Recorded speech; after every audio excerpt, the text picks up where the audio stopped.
What's good, y'all? It's your boy Thunder. I'm back with another video, and today we're gonna see how strong is Going Freecs. I got to this, conclusion because, well, I was doing a random anime generator, just to see what I wanted to do today, and like it was like a random character, and when I generated it, he was one of the people that popped up. So, like, I don't think we covered Hunter x Hunter on here yet. So I just decided, you know what? Let's just do it. So without further ado, let's get to the video. Hunter x Hunter's power system, Nin, is without a doubt one of the best to have ever been created. But honestly, Nin just can't hope to compete with the amount of satisfaction that we feel when someone finally slugs a smirk off some jerkface's jerkface. Not to mention when that punch also happens to explode on contact. There's just something special about that. While we're on the topic of exploding punches, today we'll be calculating the max striking power of Going Freecs. However, we won't just stop after calculating his power. No. That would be like making one of the greatest series of all time and then not finishing it. They ask you how you are, you just have to say that you're fine when you're not really fine. So, instead of just stopping at power, today, along with that, we're going to find his fastest speed and his strongest durability, all to answer the question, how strong is Going Freecs? And don't worry, by the end of the video, we will have answered it. Now, show me rock! Oh, this is his dub voice. I never heard this. John! This is a good moment though. Ken! Rock! Yeah, the dodgeball seemed like the dodgeball look theme was fun. It was fun.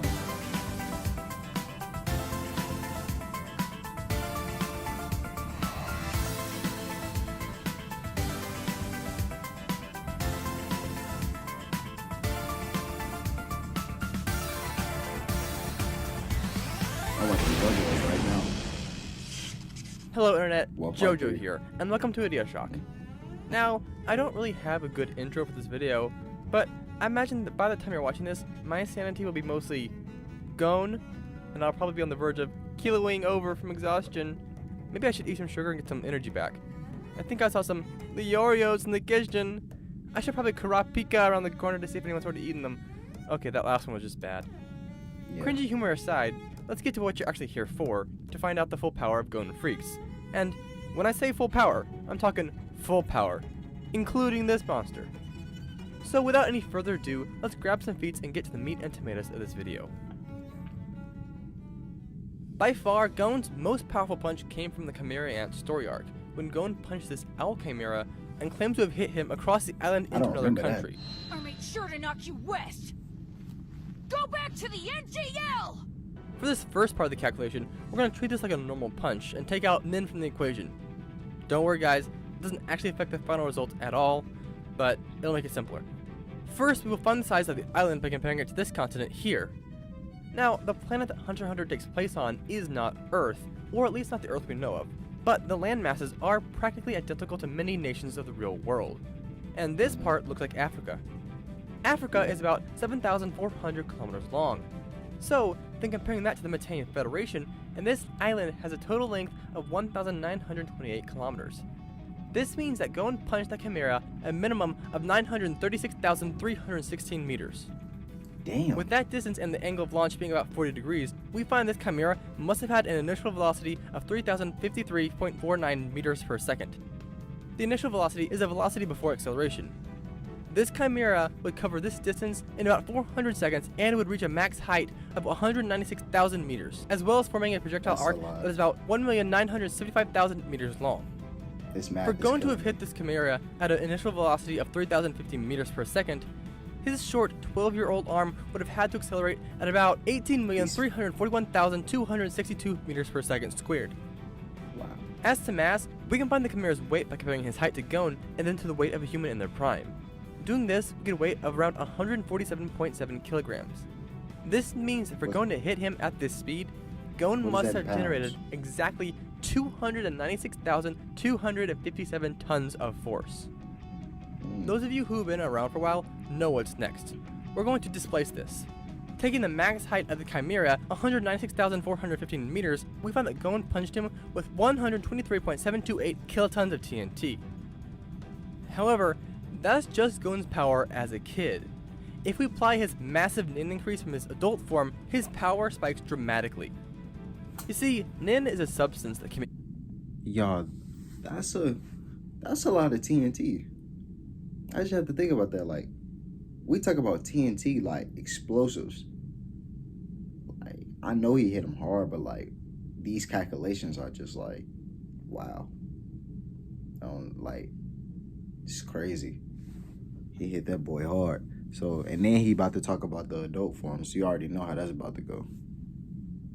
quantified and used for a variety of things. It's not some almost unquantifiable mystic thing like magic or the Force. Nin acts like a battery. For characters that use it like Gon does to punch things, there's no middle step. The amount of Nin put into an attack is directly linked to the power that they will end up striking with. So, by measuring the volume of Nin that he charged this punch with, we find that Gon was imparting about 363,000 cubic centimeters of Nin into this punch. Now, this is where it gets crazy. You see, volume is not like diameter. An object that has a diameter of 2 meters, or roughly about 2 yards, will have a volume that is 8 times greater than a sphere that is half the size. Increasing an object's diameter exponentially increases volume. So, taking this image of Gon charging his greatest punch, and we find that it has a volume of 1.94 billion cubic centimeters of Nin. This is about 5,344 times greater than what Gon used to punch the Chimera. Multiplying child Gon's 123 kilotons by this, and we find that adult Gon's greatest hit must have been charged with about 661 megatons of TNT. This power is actually supported by the fact that Neferpitu, the Chimera who he killed with this, said that he might be able to challenge the Chimera Ant King, Meruem. Meruem's max durability in the form that Pitu was referring. My bad. Who y'all think will win? Adult Gon or Meruem? If y'all have an opinion, leave that in the comments down below. Adult Gon or Meruem? Pitu is equivalent to the yield of the miniature rose because, while it didn't kill him, it did come very close. In order to find the yield of this bomb, we can look at this image here. Now, there are several steps we can take to find the width of some object if we know the distance to that object. But to find the distance to the fireball, or to the horizon in this case, as you can see fireballs on the horizon, we first need to find the size of the planet. Finding this is surprisingly easy to do because much later we get this panel. Taking this, outlining the curve, and then using North America as a ruler, we find that this planet has a diameter of about 192,976 kilometers. Taking this and the viewing height, which we can find by using these mountains, we discovered that the distance to the horizon, or in this case the bomb, is 230.5 kilometers. Now, this is a low estimate on the planet's diameter due to how we found it, but at this point, it's pretty much the best we got. Now that we know the distance to the bomb, it's a simple thing to find that this fireball is about 13.736 kilometers in radius, and would have a yield of 1,700 megatons of TNT. This means that if adult Gon got into a fight with Meruem, he might still lose, but he would certainly put up a good fight, likely even better than Netro did. It should also be mentioned that Nin ability is an ability that works extremely well against opponents that can't use it.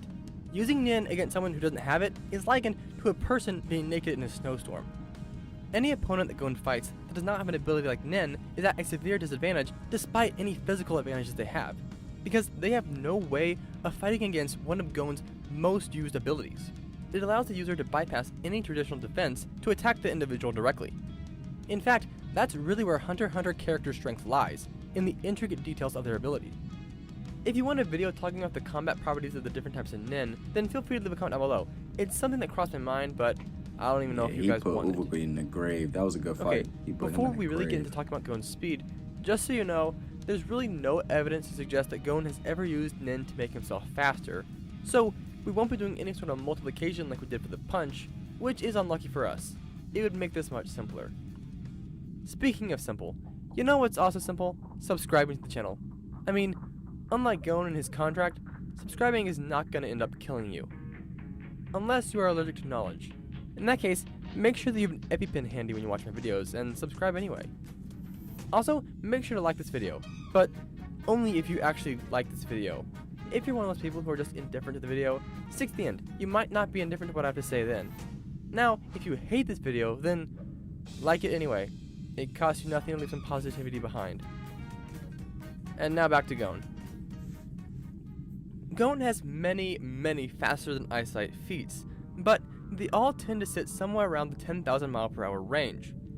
Basically, if you've seen, or I guess not seen, Gon move faster than the eye can see, then it's very likely that he moved somewhere around 10,000 miles per hour or Mach 13. The two feats that I think are the most obvious of these faster than sight speeds are Gon versus the Kiriko, where he moved at about 5,763 miles per hour, And or Gon Mach versus 7.5, and Gon versus the Greed Island Thief, where he moved at about 10,578.7 miles per hour, or Mach 13.78. So, in case you're wondering, there you go. There are multiple ways to find Gon's max speed, but the first way we're going to find it is by comparing adult Gon to Meruem. But to do that, we first need Netro's reaction time and Killua's movement speed. First, we'll cover Killua. Remember in probably one of the greatest moments in all of Hunter x Hunter, when Killua moved too fast for this killer guy to see and then rips out his heart? Well, by finding the distance between them and using the proper time, we find that Killua must have been able to move at about 7,764 miles per hour, or Mach 10.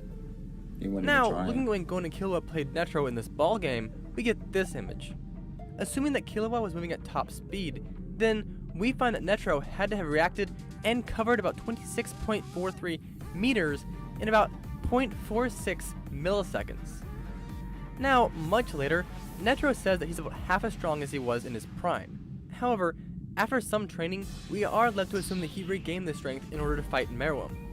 Scaling this up, and Netro's reaction time should be about 232 microseconds. Okay, so, armed with Netro's reaction time, we will now look at this image where Meruem cuts off his arm. From where Meruem moved from to where he ended up is a total of 31 meters. For Meruem to cover this distance before Netro could react and block him, he would need to have moved at about 304,000 miles per hour, or Mach 396.21. This is about 138% the speed of the leader of a lightning bolt, and due to what Pitou said, we can safely assume that Gon can hit this speed as well. But this is just a minimum. Gon is likely far faster than this, as he should be around the same speed as Killua's Godspeed ability. Killua's Godspeed is described as making him as fast as a bolt of lightning. Of course, to be fair, the definition of the term lightning bolt is not well defined as if we're discussing the leader or the return stroke. But we do know that Killua talks about it like he has multiple speeds. So from that, it's not hard to make a good case to say that Killua can move as fast as the leader or as fast as the return stroke. Now, adult Gon was able to completely stomp Pitou in literally every way. But when she died, her nin possessed her body for one final attack. Killua saw this and tried to move to save Gon. In this panel, we find that Killua is about 12.2 meters away from Gon, while Pitou is moving at a distance similar to her own height, as she was just lying on the ground. Assuming that Killua was moving at top speed, we can find that for Pitou to hit Gon before Killua reached him, she would need to be moving at over 32 million miles per hour. As we stated before, Gon could easily move faster than she could, like by a massive amount. This acts as evidence that Gon could at least match Killua's lightning fast speeds of 220 million miles per hour, or about a third the speed of light. Now, this speed also works backwards, as we can also scale Meruem and Netro to Gon as well. Okay, so with Gon's adult speed out of the way, let's go on and, just for fun, calculate his max speed as a child. This speed calculation heavily relies on feat stacking, but don't worry, it should come out pretty much fine. By taking Gon's speed when he went up against the Kiriko and comparing it to when he moved too fast for the card thief to see when on Greed Island, we find there's a 0.544 times difference. If we apply that difference to the normal time that a human can recognize movement in, 0.0045 of a second, and we find that Greed Island Gon should have a reaction time of around 2.45 milliseconds. Now, this is not the ideal way to find reaction time, but it still should get us in the same ballpark. We know that Tezgera should be on par with this, if not faster, as this was before Killua's and Gon's training with Bisky. So assuming that this is Tezgera's best reaction time, we can now take it and look towards the dodgeball game. When Razor and his pirates start passing the ball, Tezgera explicitly says that he cannot track its movement. The distance of one round... Hey y'all, that dude Razor was a problem. I'm not gonna lie, bro. Like, he was very strong. Like I don't... Bro, there's a reason that he wasn't on the streets. between all four of the pirates, plus the distance the ball moved to hit Tezgera, is a total of 58.87 meters. So for the ball to cover that distance in that time, 2.45 milliseconds, it must have been moving at over 53,000 miles per hour. By measuring the nin around the ball at this point and then comparing it to the nin during the last volley, we find that it's about 3.11 times more. Applying this to speed, and this ball must have been moving at a whopping 167,095 miles per hour, or Mach 217. Now, as this ball comes towards Gon, he began to lose consciousness and fall to the ground. The thing is, considering where the ball is when he starts going down and where it is when he lands, he must have thrown himself to the ground at an idiotically fast speed as to not get hit. Taking the distance and using the speed, this ball would have hit him in just over 22.2 microseconds. Though it's not as simple as all of that. You see, as the ball bears down on Gon, the supporting cast have an entire conversation. Counting the words, the internal monologue, and the panels that have no speech in them, we find that time passed was the equivalent of 24 words. Using a 160 words per minute pace, we find that under normal conditions, this would give us a time of 9 seconds. But this is not normal. All this had to be said before the ball reached Gon, or within exactly 22.2935 microseconds. So, dividing those 9 seconds by the real-time ball would have moved this distance in, and we know because he was standing upright when the conversation finished, Gon must have been able to react in under 2.477 microseconds. In order for him to reach the ground in that time, he would have had to have thrown himself down at Mach 1,812. This is over 6 times faster than the leader of a lightning bolt, but it's only 0.6% of the speed that his adult form has. There's not really a whole lot to discuss when talking about Gon's durability. You see, when they need to defend themselves, Nin users will cover their entire body in a Nin aura, and both offensive and defensive Nin are powered from the same source, so they should be relatively equal. Basically, however much power Gon can generate while using his Nin to punch something is equivalent to how strong his aura shield can be. Now, while it is true that Gon almost died after he killed Batu, that was probably the toll that the power that he got took on his body, and not from releasing all that power at once. So this means that adult Gon should have a durability greater than the 661 megatons of TNT that we found he charged this punch with. Actually, he's probably closer to being on par with Meruem's 1.7 gigatons of TNT. Now, I feel like I should mention that while Killua was not the person that Gon punched, he was near the middle of the resulting explosion and must have taken at least a good bit of that attack. However, even then, Killua came out completely unscathed, and his aura should be far less durable than Gon's because Killua is a transmuter, not an enhancer. Right. So with all that said, I wanted to let you guys know something. As a milestone celebration when we get to 1,000 subscribers, I'll be making a video calculating Ichigo's power, and at 10,000 subs, I will calculate Naruto's power. Beyond that, got no idea, but let's just get to those 2 milestones first. That was a good So, Bleach if fight. you want a video on either Naruto or Ichigo, It's a good Naruto then fight too. you might want to share this with people who you think will like it. That's a good show. That said, guys, thanks for watching. See you next time. Remember to stay spectacular. Jojo, out. I'm gonna go see my dad. I know I'll find him someday. So I won't give up.